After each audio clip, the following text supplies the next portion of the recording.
Hi, I'm Rob. Welcome to Math Antics. In this video, we're going to learn about decimal place value. As that name suggests, it's related to regular place value, so be sure to watch our video about that if you haven't already. In that previous video, we learned how to count using just 10 different digits and number places that represent different size groups. For example, if we needed to count 235 apples, we use different number places for counting by ones, by groups of 10, and by groups of 100. The digit 2 in the hundreds place represents 2 hundreds. The 3 in the tens place represents 3 tens, or 30. And the 5 in the ones place represents 5 ones, or just 5. It's a pretty amazing system if you think about it. It only has 10 digits, but those digits can be reused in different combinations to count any number from 0 all the way to trillions of apples and beyond. But, as amazing as it is, there's just one little problem with our number system so far. What if you don't have a whole apple? In the place value video, we only learned how to count whole amounts, or what we call whole numbers, which is the set of numbers you get if you start with 0 and then count by ones, 1, 2, 3, 4, and so on. But there are things besides whole amounts. It's possible to have just part of something, like just part of an apple. And that means there are in-between amounts. You might have 1 apple or 2 apples, but you could also have something in between that, like 1.5 apples. How can the base 10 number system handle situations like that? The answer is decimal places. Decimal places are a way of extending the base 10 number system so that it can represent amounts that are in between whole amounts. Decimal places are just like regular number places, except that instead of using them to count groups, we use them to count parts or fractions of things. To see how the base 10 system is extended with decimal places, let's look at the pattern of number places that we saw in the last video. We started out with a number place for counting things one at a time. And when we hit the limit of counting with it, we used another number place on the left side of it for counting groups of 10. By combining those two number places, we could count from 0 all the way up to 99. But when we needed to count beyond that, we used another number place on the left side of it for counting groups of 100. And when those places were maxed out, we added a place for counting by groups of 1,000, and then by groups of 10,000, and so on. See the pattern? Each time we added a new number place, it was located to the left of the previous one. And each time, it represented groups that were 10 times larger than the previous group. Since the amounts that our number places represent get bigger and bigger as we go to the left, it makes sense that number places for counting smaller amounts, like parts of something that are less than 1, will need to go on the right side of the ones place. That's where the decimal places are found. And just like the whole number places can go on forever to the left, counting bigger and bigger groups, the decimal number places can go on forever to the right, counting smaller and smaller parts or fractions. But if number places go on forever in either direction, then how do we know which place is which? I mean, if they all look the same, or worse, if they're invisible, then how do we know which digit goes in which place? That's an excellent question. We do have a problem now that number places can extend in both directions. Before, when we had only whole number places that extended in just one direction, to the left, we knew that the place that was furthest to the right was always the ones place. But now, we know that number places can extend in both directions, so we need a new way to tell which place is which. What we need is a point of reference, a place that we always start from.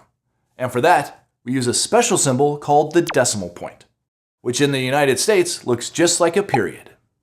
Basically, the decimal point acts as a separator. It separates the number places that are used for counting whole values, which are on the left side of the decimal point, from the number places that are used to count fractional values, which are on the right side of the decimal point.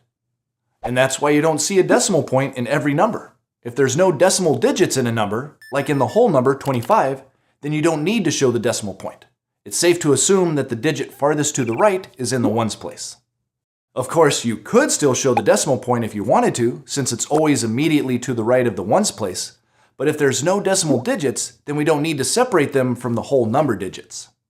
If a number does have decimal digits, then we call it a decimal number. And the decimal point helps us quickly recognize which digit is in the ones place. For example, if you see a sequence of digits like this, 1, 2, 6, 0.53, you can tell right away that the digit 6 is in the ones place because it's immediately to the left of the decimal point. That means this 2 is in the tens place. and this 1 is in the hundreds place. Okay, but what about the digits that are to the right of the decimal point? We know that they must be in decimal number places, but what are the names of those decimal number places, and what values do they count? Well, looking back at our number place pattern, we see that each time we move to the left, the new number place counts amounts that are 10 times bigger than the previous place.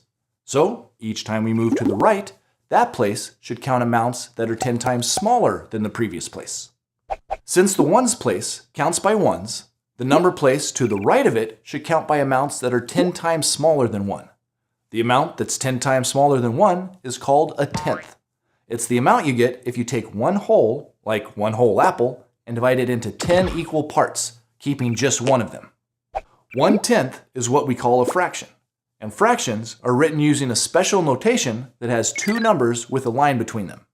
The number on the bottom tells how many equal parts a whole amount is divided into, and the top number tells you how many of those parts you have. So the fraction 1/10 is written like this, 1/10. Getting back to our apple counting example, previously we could only count whole apples. But now that we have a number place for counting tenths, we can count tenths of apples too. We can use the ones place and the tenths place together to count amounts that are in between a whole number of apples.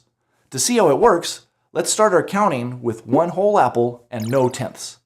That means that there will be a 1 in the ones place and a 0 in the tenths place. But now, let's start adding tenths to that. For each tenth that we count, we increase the digit in the tenths place by 1. 1/10, 2/10, 3/10, 4, 5. Let's pause for a second to notice something important. Do you see that having 5/10 of an apple is the same as having 1/2 of an apple? That's because 5 is exactly half of 10, and the fraction 5/10 can be simplified to 1/2. That's why having 1.5 apples is the same as having 1.5 apples. Pretty cool, huh? Anyway, back to counting. 6/10, 7, 8, and 9/10. Now we have one whole apple and also 9/10 of an apple. But our tenths place is maxed out with the digit 9. That's as high as it can count. So what do you think will happen if we add one more tenth? Yep, those 10 tenths combine to form one whole apple, and that will cause our ones place digit to increase to a 2. We now have 2 whole apples. Even though one is made up from slices, the amount is still equal to one whole. See how decimal digits help us count in between whole amounts? But wait, there's more. More decimal number places, that is. The tenths place allows us to count in between the ones. But what if we want to count amounts that are in between the tenths? The decimal number places keep on going to the right, and each time they count amounts that are 10 times smaller than the previous amount. So, if the tenths place counts fractions that are a tenth of 1, then the next number place over will count amounts that are 1/10 of a tenth. 1/10 of a tenth is called 1/100th, and it's the fraction you get if you take a tenth and then divide it into 10 equal parts. It's a very small fraction, and it's called a hundredth because it's the same fraction you'd get if you take a whole and divide it up into 100 parts. So its fraction form looks like this, 1/100. Just like tenths could be used to represent amounts that are in between the ones, hundredths can be used to represent amounts that are in between tenths. And just like if you combine 10 tenths, they equal 1. If you combine 10 hundredths, they equal a tenth. And the decimal number places keep on going like that. The next number place over represents fractions that are 1/10 of 1/100th. That very small fraction is called 1/1000th because it would take 1,000 of them to make one whole. And the next place over is 10 times smaller than that. It's called the 10,000th place. And then there's the 100,000th place. There's the millionths place, and so on. So do you see how truly amazing our number system is? It can represent any whole number amount, no matter how big, by adding bigger and bigger number places to the left. But it can also represent amounts in between those whole amounts, with more and more precision down to the tiniest fraction imaginable by adding more and more decimal number places to the right. That is truly amazing. In fact, it kind of makes my head hurt just thinking about it. Of course, could be this doggone pot I wear in my head all the time.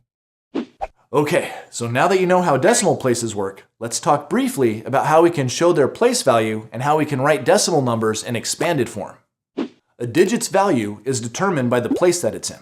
So if a 2 is in the tenths place, it stands for 2/10. which can be written with the fraction 2 over 10. If a 3 is in the tenths place, that stands for 3/10, or 3 over 10. If a 4 is in the tenths place, that stands for 4/10, or 4 over 10, and so on.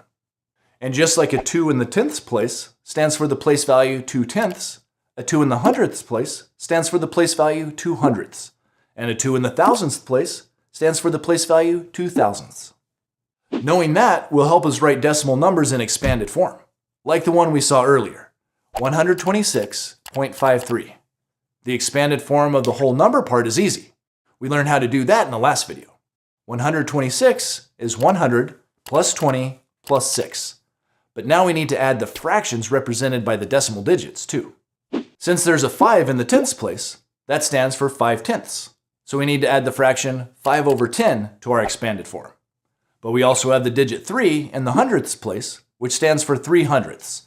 So we also need to add the fraction 3 over 100 to our expanded form. All right, so that's a basic intro to decimal number places. There's still more to learn about them, and as you can see, decimal number places have a lot to do with fractions, which you may not have learned very much about yet. But that's okay. Once you do learn more about fractions, it will help decimal number places make even more sense. And there's several Mathantics videos about fractions that can help you with that, like our video called Converting Base 10 Fractions.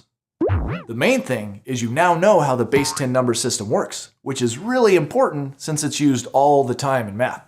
As always, thanks for watching Mathantics, and I'll see you next time. Learn more at mathantics.com.